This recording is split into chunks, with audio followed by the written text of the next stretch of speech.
Yeah, minna, Carl from Purpose Plays. I've got another Japanese game for you. Today I'm taking a look at the expansion for Unreliable Wizard, the Towers of the Unstable Spirits, or不安定な精霊たちの塔.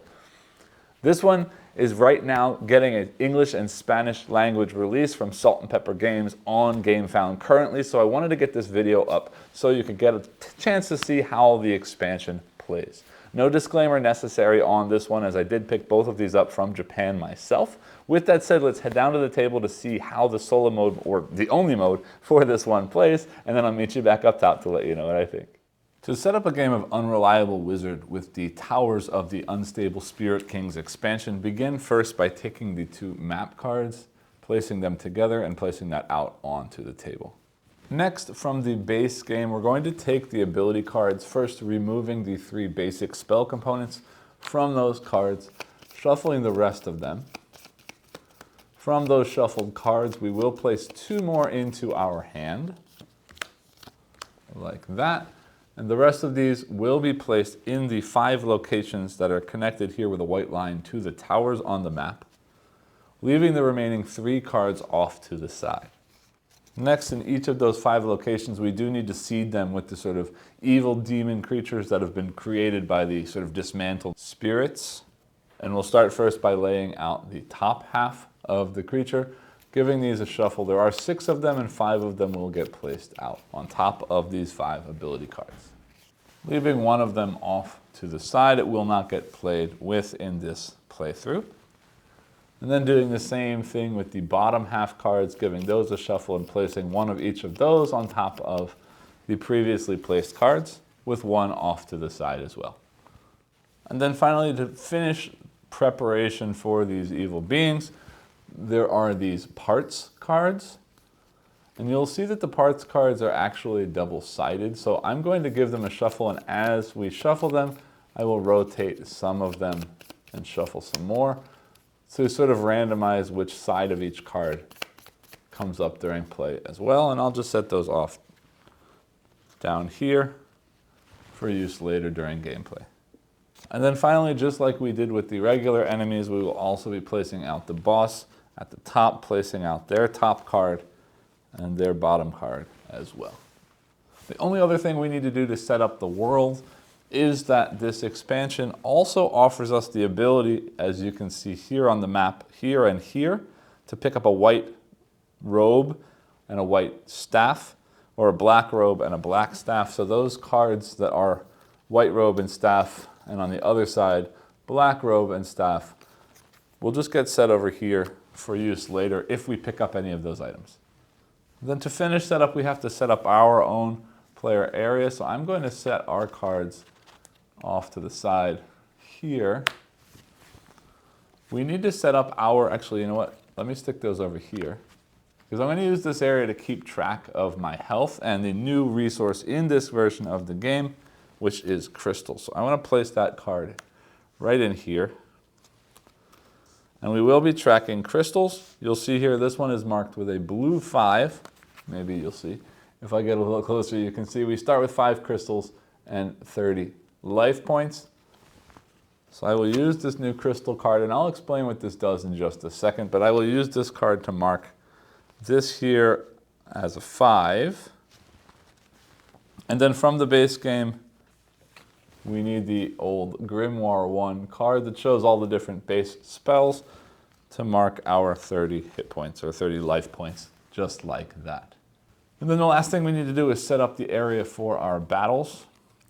And just so I have enough space, because some of the monsters might get pretty large, I'm going to use the edge of the screen. So I will set our skill card down here and the area details card. This reminds me how many life points I will lose as I walk through the map, just as in the base game. These 2 cards actually come from the base game.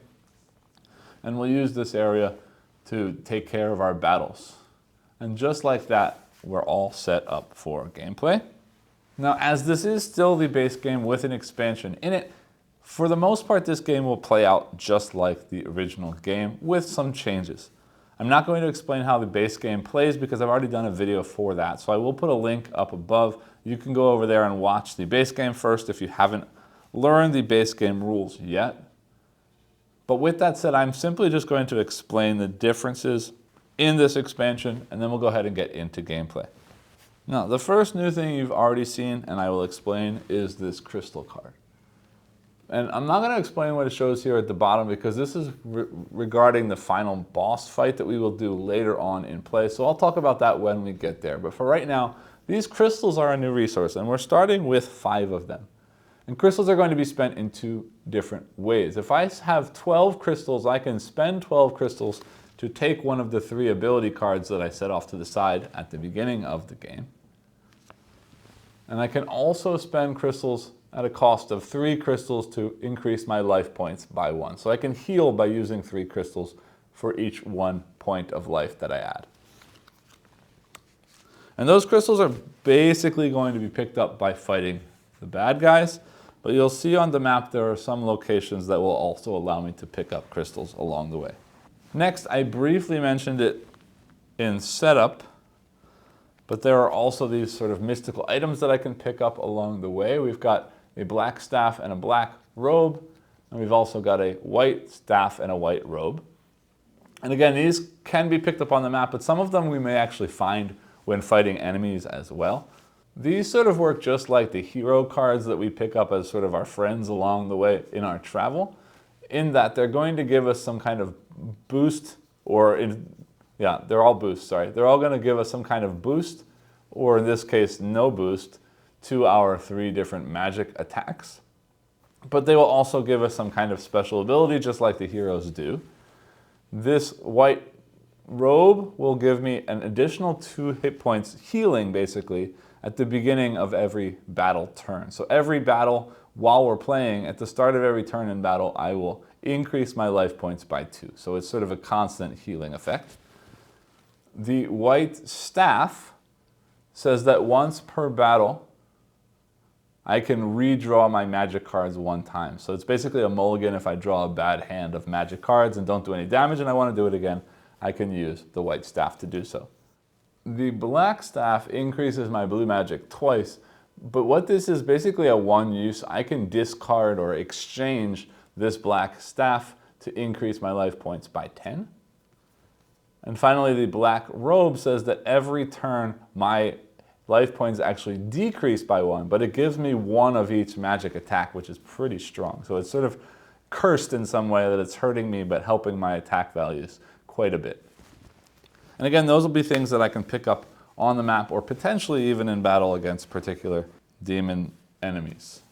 The other big changes are the final boss, which I'm going to explain when I get there, and also each of the regular enemy encounters. The enemy encounters are going to be encountered at these 5 tower locations. And when I go to a tower location, and I'll show you this in just a minute when I go to my first location, but you'll see that every location has 2 numbers, one with a down arrow and one with an up arrow. So for example, this one says 1, 2.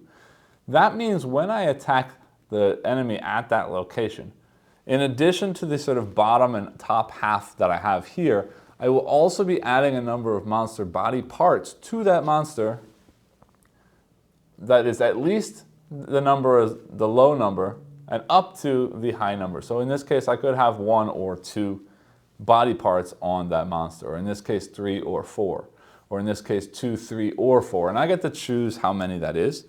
Of course, the more I add, the more difficult that monster is going to be, but for each piece that I add in there, I'm going to be getting more rewards when I win that battle, and also the number of pieces that I have at the end when I'm attacking the boss will give me a certain number of life points back just before I go into that final battle.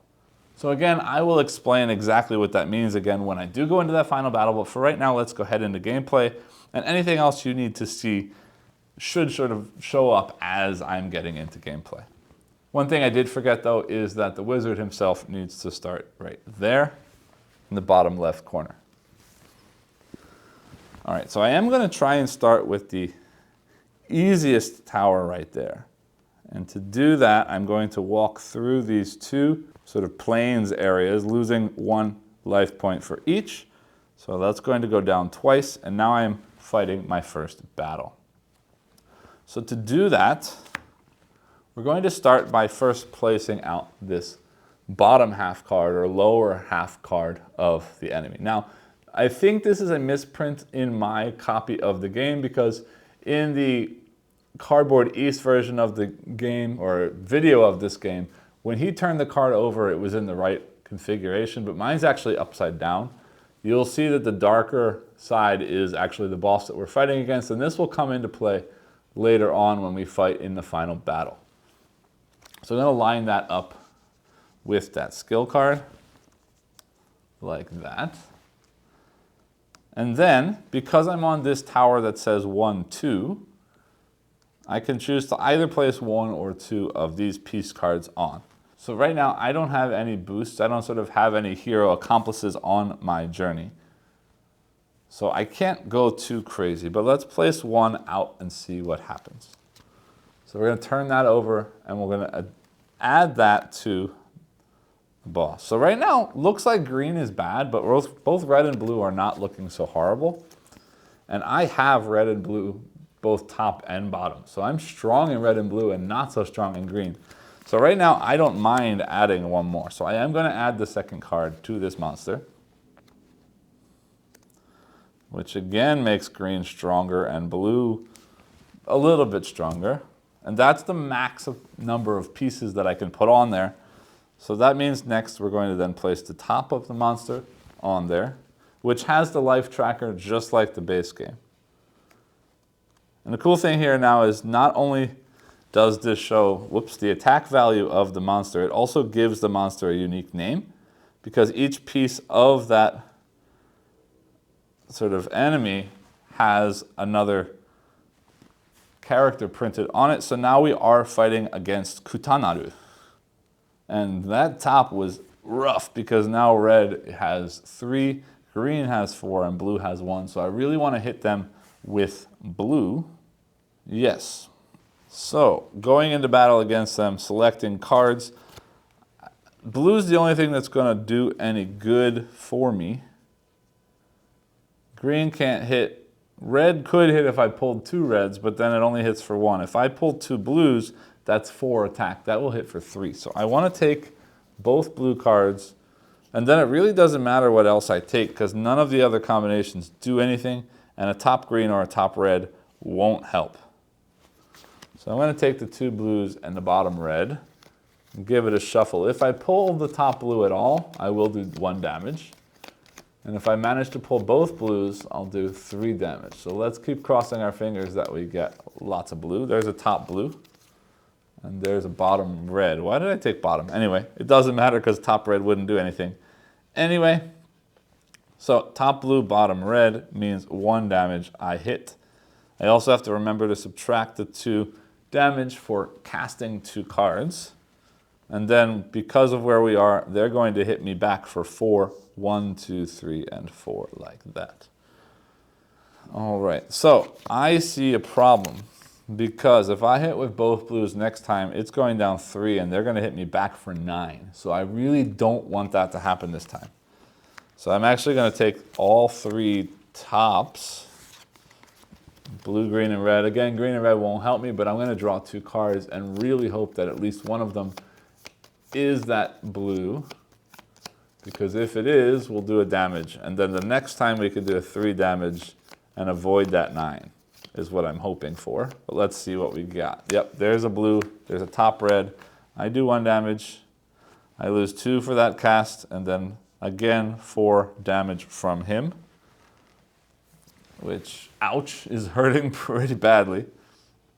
Now I would really like to hit that blue. So I'm going to take top blue, bottom blue, and top red. Shuffling those up. Come on, big blue. Top blue, again top red, 1 hit. That's not good. Down 2 from my cast. Whoops, that's up. Down 2 from my cast, down 4 for that. We try again. This could be the fastest playthrough ever if the first enemy kills me.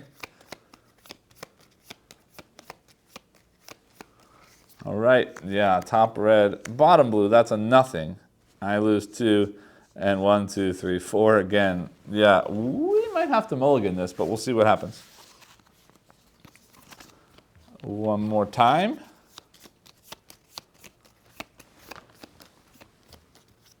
All right, nope, top red, bottom blue again. That's 2, that's 4. We just died on the first enemy. But what I'm gonna do so that we didn't waste all that time is go back to 28 hit points, set him back to 4, and let's rewind time a little bit. All right, so here we are all set up again for another playthrough. Bit of a peek behind the curtain. After that last loss, I did play that same game over and over and over, and I did get destroyed by that same first enemy several times. So I decided to wipe it all and start from scratch. Funny thing is, I then recorded a wonderful playthrough, made it all the way to the final boss, sat down to edit it, and in the middle of editing recorded something else, and then happened to accidentally overwrite the second part of that playthrough. So here we go again. Observant viewers might notice different clothes today. Anyway, with that said, let's go ahead and get into this new playthrough. We do here have the 3 starting red, green, and blue magic pieces, and this time we randomly chose, or I randomly chose, the monk and the princess as my 2 additional starting cards. Let's take a look at those. The monk gives me 2 options. First, 2 green and a red that allows me to start a battle against this enemy type with 2 less hit points for them, or a green and a red, and this will take 1 less damage when we're walking through the sort of volcanic mountain areas, which are these dark brown spots on the board. I don't plan on walking through too many of those, so I don't really care, and I'd rather have the extra attack and potentially wound enemies more, so I'm going to slot in that side like that. And then for the princess, we've got 2 options. The first option shows I get no strength, but this is a really cool ability, and that is every time we're in battle, every time I would take damage for my casting, remember I have to lose 1 life point for every card that I draw during battle, I would take 2 less. So that means I get to draw 2 cards for free without taking any damage. This side gives me 1 of each attack, but the power it gives me is that the boss, Terra, will lose 2 damage or take 2 damage every turn of battle. But unfortunately, and you'll see this later when we do make it to the final boss, assuming and hoping that we do make it to the final boss this time, when I get to the final boss in the expansion, all of my companions leave, so that power will actually never work in the expansion. So despite these being strong attacks, I think I'm going to take this one and prevent myself from losing health every time I cast small spells. And with that, we will get into playthrough. I am going to aim for that 1-2 tower to start again. So I will move through those 2 grasslands, -2 health, and starting our first battle. So again, starting with the bottom piece, slotting that in. And now I am strong against green and red, and this is blocking in blue, so I don't really mind that too much. Again, I can draw at least 1 or up to 2 of these part cards, so let's draw 1 and see what happens. Ooh, this is nice. It actually gives me more red, blocking blue, which I don't care because red and green are my strengths. I'm okay to draw 1 more. Oh, even better. And now we've got a green that cancels out that one, and this one is canceling out that. So basically I'm back to my starting setup, which is awesome. Drawing then now the top, because 2 is my max. And the top looks like this, which is a little less fun because now they're blocking lots of red. So we start with 2, blocking 3. So I can most do damage 1 in red. But green, I've got 3 against 1. So I'm doing an automatic 2 damage in green every turn. Unfortunately, this enemy type does not match my monk. So we do start at full health. And I'm going to draw. And I'm going to draw. You have to have at least 3 cards in your deck. So my 3 cards are my 3 starting cards because that's all I have. Hoping to draw red and green. Red will give me 2, would be 4 against 3 is 1 damage. And green would be 2 and 3 against 1 damage, which is 5 minus 1 gives me 4. But I automatically hit for 2 from green anyway. So let's see, we got a blue and a green. All right, blue does nothing because that's 2 against 3, it's blocked. But again, green is 5 against 1, means I hit for 4 damage. 1, 2, 3, 4. And that's not a bad place to stop. He hits me for 3. Remembering, I would have taken 2 damage for these cards, but because I have the princess, it's blocking. So I only lose 3. 1, 2, 3 to 25. Doing the same thing again. Now I'm automatically hitting again 2 for green. Means I just need to pull a green or a red, which is automatic since I'm drawing 2 cards. There's my red. So red is 4 versus 3 is 1. And green then is 3 versus 1 is 2, which means 3 damage. He is dead. I recover 4. 1, 2, 3, 4. All right, so that we will save over here. Then I get a +3 potion for LP. And unfortunately, that is an immediate potion, so I will get 3 life back, but I can only take 1. And then I do get 1 crystal from here and 1 crystal from the bottom part. So I'm going to keep all these off to the side like that. So I will get 2 crystals, 6, 7. And then we get our new ability, which is the Hystracidra, which is the porcupine. So the porcupine, again, has 2 options. 2 reds and a blue means I am strong against this enemy type, just like the monk, but different enemy. And here, a green and a blue means I have 1 less damage taken when I'm walking through ocean areas, which are the blue zones. They're kind of scattered in places that I don't really see myself going to often, maybe once or twice. So I'm going to take the one that gives me, again, more attack and makes me stronger against that particular enemy type, and we'll hope that I might get lucky and see that kind of enemy. Now, I'd like to aim for, probably in this playthrough, the white stuff, means the white staff and the white robe up here. So I think what I'm going to do is I'm kind of rotate this way, get this stuff down here, head up top, and then go to the boss. Potentially, we'll see how that plays out. But that means I am going to aim for this 2-4 tower next. So I'm going 1, 2 through grasslands, again losing 2 hit points. And we hit the next tower. Drawing my bottom card. Now I'm extra strong in red, a little strong in green, and just 1 point of blue. I got to draw at least 2, potentially 4 cards. So first one here, like that, and then another one here like that. Now I'm still very strong in green. Blue is now tied, green is now tied. And I'm a little bit worried about what this looks like. If it's blue, then I'm happy. If it's not, then I'm scared. And it's still a little bit early. But I do kind of want, I got lots of health. Yeah, let's take 1 more and cross our fingers. All right, that's a green. And then let's hope this boss is one of those enemy types and it's strong in blue. Oh, that's not good. Strong in red, and it's not any kind of enemy type, so it stays like that. So we're at 3 to 4 on red, 2 to 3 on green, and we're even on blue. So red does 1 damage, green does 1 damage, and blue does 2. So the most we can do is 3. We will always do at least 2. Let's see how this plays out. I'm a little bit scared.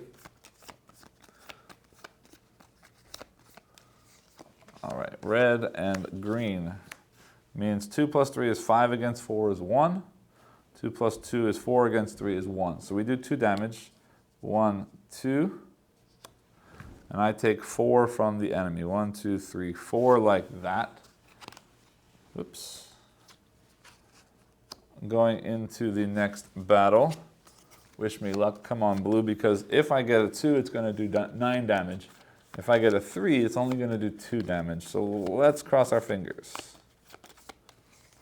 Green and, nope, red. That's a 2, means we do take 9. 1, 2, 3, 4, 5, 6, 7, 8, 9 damage. We're down to 15. Doing again.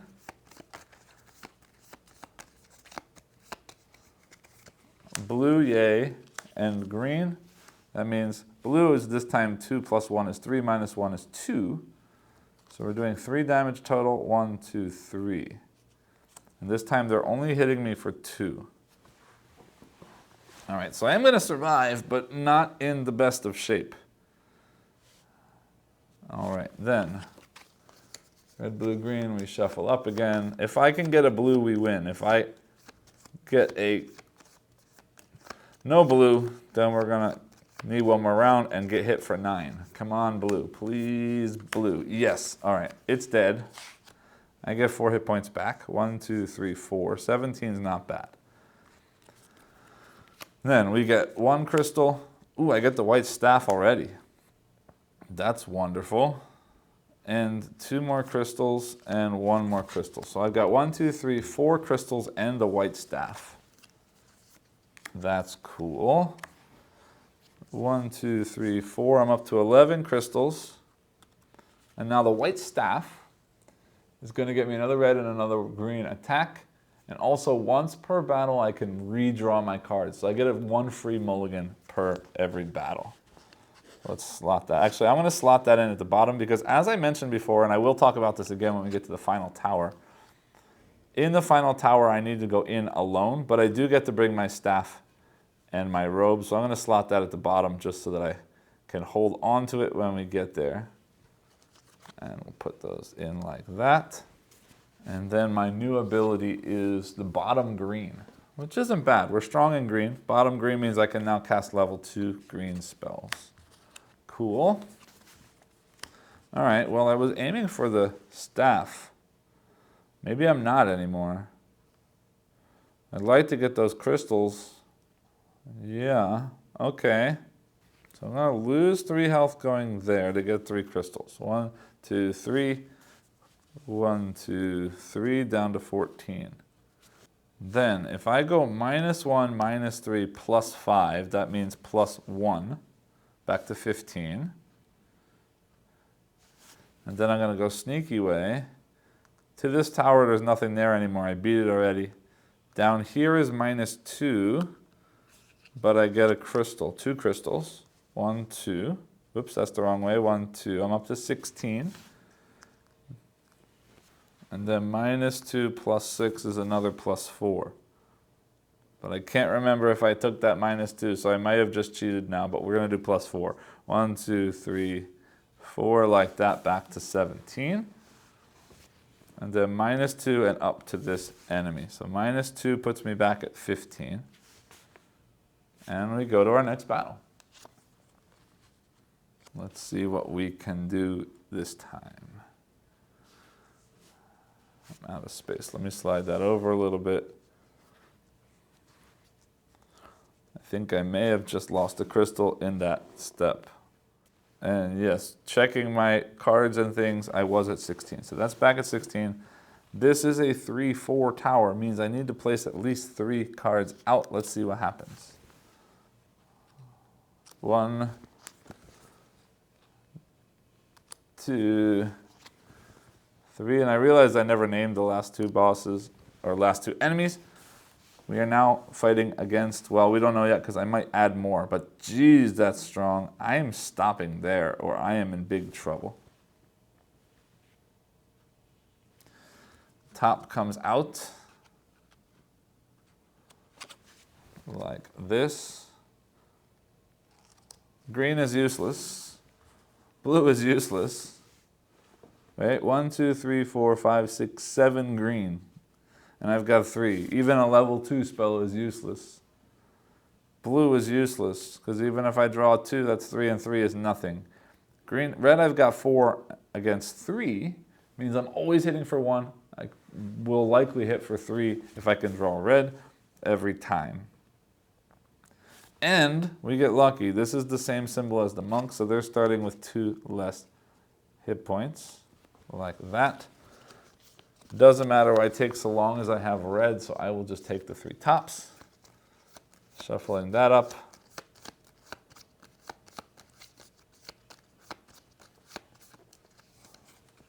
Blue and green, which is nothing, but I still do 1 from red, because 4 minus 3 is 1.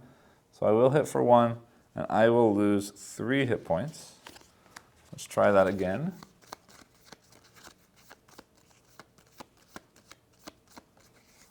Green and blue again. All right, well, I hit for 1, which is actually kind of better because I don't want to get that 5. So I lose 1, 2, 3 hit points again. Come on, red.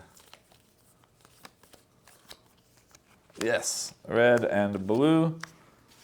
Means red is 1, 2, 3, 4, 5, 6 minus 3 is 1, 2. Ouch. I get hit for 7. 1, 2, 3, 4, 5, 6, 7. I'm at 2 hit points. But I have 16 crystals and I can heal 1 point for every 3 crystals. So right now I'm going to do 1, 2, 3 to go back up to 3. And looking at the map, I'm going to need to heal more to get anywhere. So I'm going to go one more time, 1, 2, 3 to 10, and get 1 more hit point back. Now again, this next time it doesn't matter what I get because I need 1 more hit to kill him, and I automatically hit with red every time. So we'll do that, and I got a red anyway. He's dead. I get 3 hit points that way. I get 1 crystal, 2, 3, 4, 5, 6, 7, 8 crystals. So I'm back up to 18 crystals.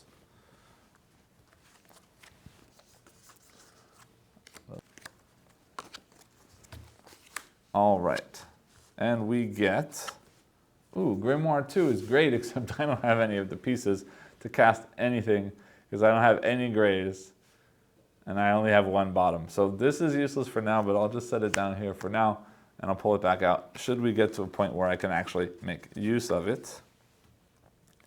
Now, I'm going to go down 1, 2, 3 to 15 and 1, 2, 3 to 12 to go back up to 9 hit points. I want to head up towards this tower. I already have the white staff. I don't need it. So we're going to go here, minus 3 health, plus 4 crystals. 1, 2, 3, 4, minus 3. 1, 2, 3 health. Then minus 1 plus 8. So that gives me 7 health. I'm back to 13. And we're going to go up against our final regular boss because I do want more stuff. And I'd really love that cloak, but I don't think I can get there with the hit points that I have left. All right, let's see what happens. All right, we've got strong against green and a little bit against blue. I must draw 4 at this tower. Wish me luck. 1, 2, 3. Ooh, that's nice. It gave me a little red boost. 4, and then it took it away. And then this is where we cross our fingers. Okay, red is good. Yeah, green and blue are bad again. Green is at 1, 2, 3, 4, 5. 1, 2, 3. Means if I hit 2, I'm dead, blank. But if I got 4, a level 2 spell will do damage against green. Blue is a wash. Red is 1, 2, 3, 4, 5, minus 3. I'm always doing 2 hits. Other good news, that's the same symbol as the porcupine, so they are starting with 2 less hit points. So what I'm going to do is I'm going to take a top green, a bottom green, and a top red. If I can pull both greens, that's great. If I can pull the red, that's great. And I get a top red and a top green. Top green is 1, 2, 3, 4, 5, and this is 1, 2, 3, 4, 5, does nothing. Top red, however, 1, 2, 3, 4, 5, 6, 7 minus 3 is 4 damage. Awesome. 1, 2, 3, 4, and that's the perfect place to stop because they only do 4 damage against me. I'm down to 9. Then, one more time, exact same thing. 1, 2, 3, 4, 5, 1, 2, 3. Oh yeah, I automatically win this. But there's our top red again. 1, 2, 3, 4, 5, 6, 7. Minus 3 is 4. I win. I go back up 1, 2, 3 hit points like that. And then I get 1, 2, 3 crystals. Ooh, here we go. Life point plus 5. That's a big healing potion. Great. 1, 2, 3, 4, 5. Let's count those crystals again. 1, 2, 3, 4, 5, 6, 7, 8, 9 crystals. I'm up to 25 crystals. This is great. All right, so these parts go away like that. This goes here. I pull one more ability card. Ooh, I got the hero. The hero, well, let me say this. It's not going to matter for a second, so I'm not even going to explain because there are no more parts left, so I can't even go to this tower because I need at least 3 parts to go there. So that tower is closed off. And when I go to the tower, all of my people are going away. The only thing this is going to do, you'll see in a minute, is give me some hit points back. So I'm just going to sit it down here, because I'm not even going to slot it in. I do now have 17 points and 25 crystals. I'm going to spend 12 crystals, going down to 13, to take one of these ability cards. Because I still have very few parts, and I'm hoping I can get more. And this is the bottom blue. Okay. Which is kind of cool, because with a bottom blue, if I can get a red top, blue bottom, green bottom, I can do this. The problem is I don't have gray. And gray is where I get my healing ability, which means I definitely need that robe. So we're going to go up to this one is plus 4 crystals, minus 3 health. 1, 2, 3, and then up 1, 2, 3, 4 like that. Minus 2 health to get the white robe. The white robe gives me no attack abilities, but it's going to heal me for 2 every single turn of battle. That's really, really helpful in the final battle. So we're going to do that. Problem is now I've got to go back minus 3 again to get there. 1, 2, 3. I'm at 9. Plus 8 doesn't matter anymore. Minus 2 health, plus 2 crystals. 1, 2. I'm going to start healing in a minute. Then minus 3. 1, 2, 3 to go there, and then on to our final tower. So let me explain how this final battle works. We get to the tower, and for some strange reason, some design of the tower prevents my companions from entering with me. So I'm going into the tower alone to fight the final boss, which is Terra. We thought we had destroyed him. He's back. He dismantled all of the spirits, and he managed to sort of absorb the Spirit King, retaining its power. So the first thing I'm going to do is, looking at my crystals, I'm keeping this right here to point because I want to show you. Down here at the bottom, when I fight the final boss, for every companion I get rid of, right now as they leave, they will heal me. So the hero, the paladin, the monk, and the porcupine will each give me 1 hit point back. The princess will give me 3 life points back. And then for every 3 of the parts cards that I've collected, I will get 1 back. So that means hero, porcupine, and monk, 1, 2, 3, and princess, another 3. That's 6 points of health come back to me. So I'm back up to 10, and those go away forever. And then my parts cards, I did them all, so there should be 12, but 1, 2, 3, 4, 5, 6, 7, 8, 9, 10, 11, 12, just to prove it to you, gets me 4 more hit points back, which goes 11, 12, 13, 14, and 15. No, that's 14 if it's 4. I can count. And then we turn over the bottom card of the boss, which is Terra. Just the same we fought in the base version of the game. He's back. He's powered up. But in order to power himself up, he dismantled all of those spirits that we just sort of saved by beating all of those enemies. So what I'm going to do right now is I need to turn over all of the cards that I got, all of the bottom cards. And then in the top cards that I got, I have to look for matches. So I hope you can see there's blue match. Meru is one of the original spirits. There's a green match. Sid is one of the original green spirits. Any Final Fantasy fans out there? That's Sid. Then this dude, I don't have the light blue top, so I don't have the ability to rebuild that spirit. This pink Ra doesn't match anything else that I have either, but it looks to me like this yellow bumblebee looking creature named Ku is another one of the spirits. So I've now sort of rebuilt these 3 original spirits, and now they are going to help me in the final battle against Terra. So what we do is we get rid of the tops again, and all of the bottoms are going to flip upside down and slot in just like, whoops, they're already kind of flipped upside down. They're going to slot in just like they would normally. Sorry, the other way around. They're going to slot in up here like they would normally for me, giving me slightly more strength in the place of the companions that I just lost against that final boss. And they will also sort of become part of that final boss because, again, he absorbed the power of the Spirit King. So those spirits are now sort of attached to him, turning him now into Zeta Hichtatera.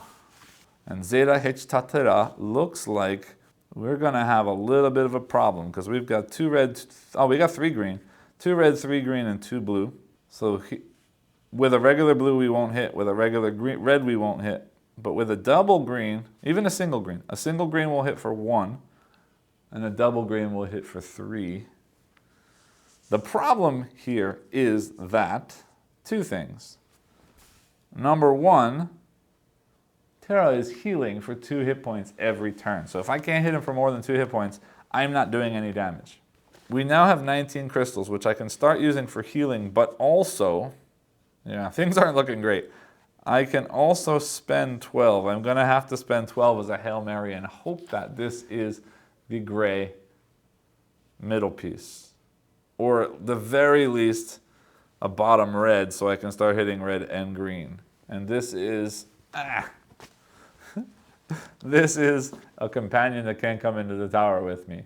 Means I'm going to discard him for 1 health. Thanks a whole lot, guys. All right. Then, back into battle. Things are looking pretty grim, but let's see what we can do. We do have +2 life every turn, but he's going to be hitting for more than 2 life pretty much all the time, very heavily. And I get 1 redraw. My only hope is to hit with this level 5 spell, which is the top red, middle blue, and bottom green. And the only way I can do that is to take all 5 cards and draw 4. Yeah. But if I do that, I do a ton of damage. Well, here goes a Hail Mary, because I can't beat him with 1 hit point every turn, or even 2 hit points every turn. So here we go. Let's see what happens. Wish me luck. Bottom blue is good. Top red is good. Top blue is good. Oh, if this is a bottom green... If this is the bottom green, life is amazing. If it's not, it is. That's awesome. Wow, what are the odds of that? Okay, great. So I hit him with this level 5 spell, which is 2, 4, 6, 8, 10 red, and 2 green. 10, 11, 12 minus 4 is 6. And 2 green. 1, 2, 3, 4, 5 minus 4 is 1. So I'm hitting for 7, but first I have to lose 4 hit points. 1, 2, 3, 4. And then 1, 2, 3, 4, 5, 6, 7. My skill triggers. I get +2 hit points. Before my skill, no. My skill triggers. Then he hits me for 6. 1, 2, 3, 4, 5, 6. And then at the start of the next round, he goes back up 1 to health. And there is no way I'm pulling that off again. So let's see how we do. 1, 2, nope, 3, 4. I got a top red and all green. Top red, 1, 2, +2 is 4, minus 4 is 0. All green is 4, 5, 6, 7, minus 4. Means we hit for 3. 1, 2, 3, like that. We're going down 4. 1, 2, 3, 4. Then we heal for 2. 1, 2. He hits for 3. 1, 2, 3. And then he heals for 2. And I'm going to use crystals. I got 7 left. I'm going down to 1 to get 2 hit points back. Which means I'm out of luck because I can't do anything. I could only draw 3 cards. And with 3 cards, I can't hurt him. I'm going to have to, whatever. This is my last attack. I'm going to die right now. But I'm going to take the 2 greens and a red. Doesn't mean anything. If I can draw 2 greens, that's great. Whoops. If I can draw 2 greens, I do. I hit him for 3 more damage. 1, 2, 3. Yeah, 1, 2, 3. I'm at 1 hit point. I heal for 2. He does 4 damage. And unfortunately, I am dead. Zeta Terra is incredibly strong.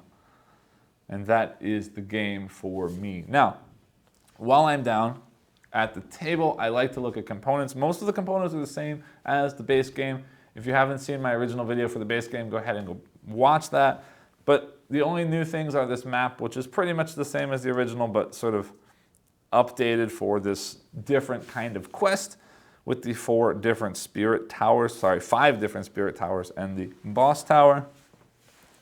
The main thing here are the crystals. This is just another tracker, just like the life point tracker in the first game, so nothing really much changing there. But I just want to point this out right here. This character or enemy creation system where you're slotting together a bottom. Let me just do another one for you just for fun on the screen now. Slotting together a bottom with a bunch of different pieces to create some unique creature that has a unique picture and a unique name. And just the way that this looks and the way that it splays out on the table as you're playing. This one is named Gawaororo. Gawaororo. Gawaororo is a great name. They all have crazy shapes and crazy names, and just the way that they splay out, like I said, across the table looks really cool and really does add to the theme of the game. The robe and staff cards, pretty much the same as the companion cards. They look the same, they function just the same.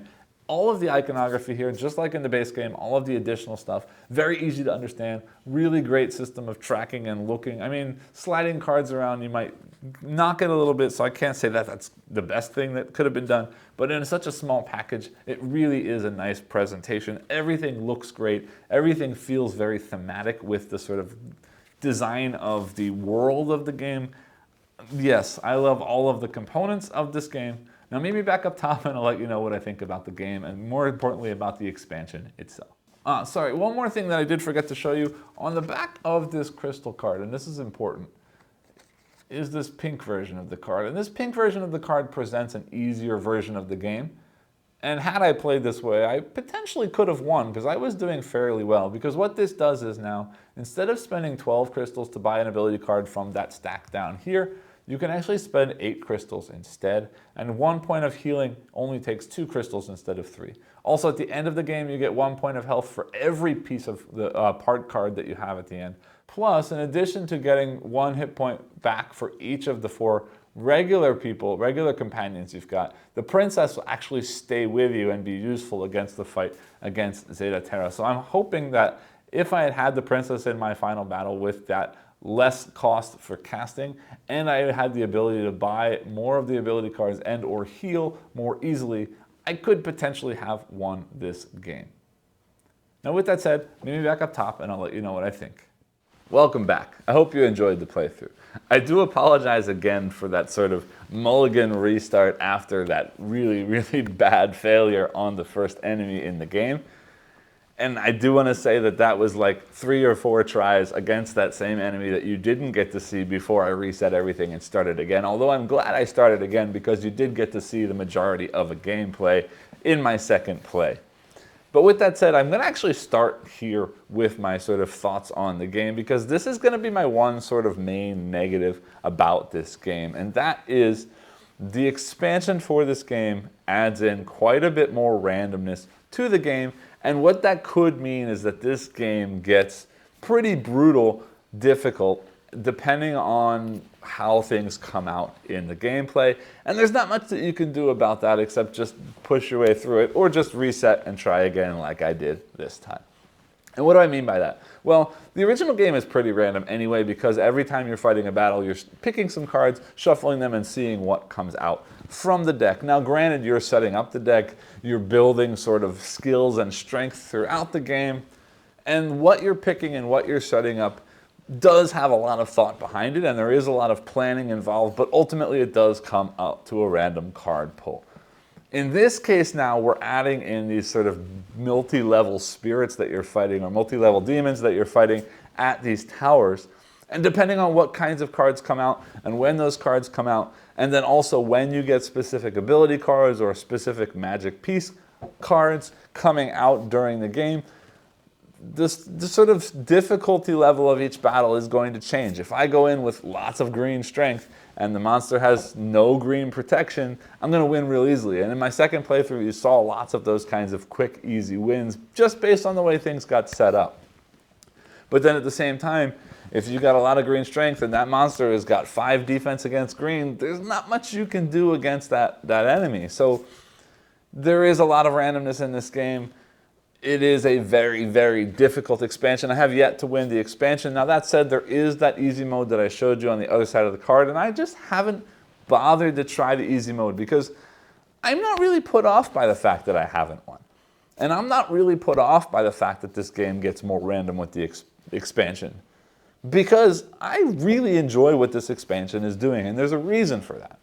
Part of what I love so much about the original game is the theme. I'm a big fan of these old JRPGs, sort of this adventuring, building your party as you go, getting more skills, getting stronger spells, fighting stronger enemies until you go after that big final boss.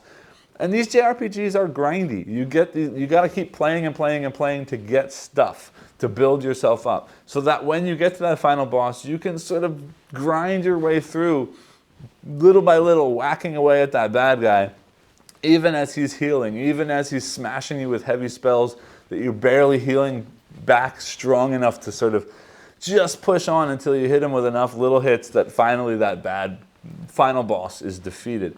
And the theme here is wonderful. And the theme here in the expansion just goes that much further. This expansion makes this game feel even more thematic. This idea that now I'm going into these different spirit towers to fight these sort of ancient spirits that have been destroyed and now recombined into these strange demon creatures that I'm fighting off is wonderful. The idea that every time I play this game, the different combination of a bottom piece and a top piece with all of the different parts in between, getting me completely different, unique monsters that have different stats and unique names every time I play this game feels really cool. It feels really, really, really thematic to what they're trying to pull across in this game. Then the addition of this sort of crystal resource brings in more of this flavor, because every Final Fantasy game from back then had some kind of theming about magical crystals and gathering crystals or saving crystals or healing crystals. And here are those crystals. And now I'm gathering crystals to boost myself up, to use as healing. And this additional sort of resource that I have to think about, how do I use this? Can I hold on to these crystals long enough to get myself a higher level, meaning more abilities, more companions, more magic pieces? Or am I struggling so much that I really need to use those crystals to get those extra couple little bit of life points just so I can push on a little bit further, maybe then getting more crystals and eventually getting that ability? How do I go through the map? In the first game, I kind of just went through up the map and got everything along the way. Now I really have to be more careful about which way am I going, which towers am I hitting. You saw in my playthrough I ran out of parts, the piece cards for the demons. And I couldn't even go to the last tower. So maybe I pick a different path. Maybe I go to a different tower. Do I get the white robe all the way up in the top corner? Do I get the white staff by going there, or do I happen to get it from a piece of a monster and not even bother going to pick it up so that I can save that little bit of movement? Do I instead forego the white staff and white robe and go for the black staff and black robe, which gives me a one-off healing and actually hurts me from wearing the robe, but then gives me a ton more power because I can bring those items into the final boss battle this time? The fact that I have to go in alone as the solo hero against that final boss, sending off my companions before I head into that final tower, it all just oozes theme. And yes, it beats me down every time I play this game. Yes, it's difficult. No, I haven't won. But it just feels so fun, so cool, so thematic, and just brings back this huge early 90s, late 80s nostalgic hit of these JRPGs that were so grindy, that were pretty brutal when you got into some of the higher level enemy battles. This just feels good. Will I play with the expansion every time? Probably not, because as I said, it is very difficult. It does hurt quite a bit when you play this expansion. But it's so much fun to add in all the extra cool stuff, and I definitely think it's worth owning. If you have the base game, this just adds that much more to the game. It's probably not an always play, but it's definitely nice to have to throw in every once in a while. I continue to love this game, and this expansion just adds that much more. I've also heard rumblings and seen a picture on social media that Kamibayashi is working on another expansion, maybe new version of the game. I don't know what it is, but something new in this world is coming soon. I can't wait to see what's next. As I said, right now, the GameFound campaign from Salt and Pepper Games for the English language version and the Spanish language version of this game is live on GameFound. If this is something you're interested in, definitely go check that out because it's a whole lot easier to get it from that GameFound than it is to import it from Japan. And this game is one you don't want to miss out on. If you're a fan of JRPGs, if you're a big solo gamer like I am, definitely check it out. The link to the campaign is down below this video. As always, I hope that you enjoyed this video. If you did, I ask that you like, subscribe, and click the bell icon below, and I'll see you all next time. Thanks.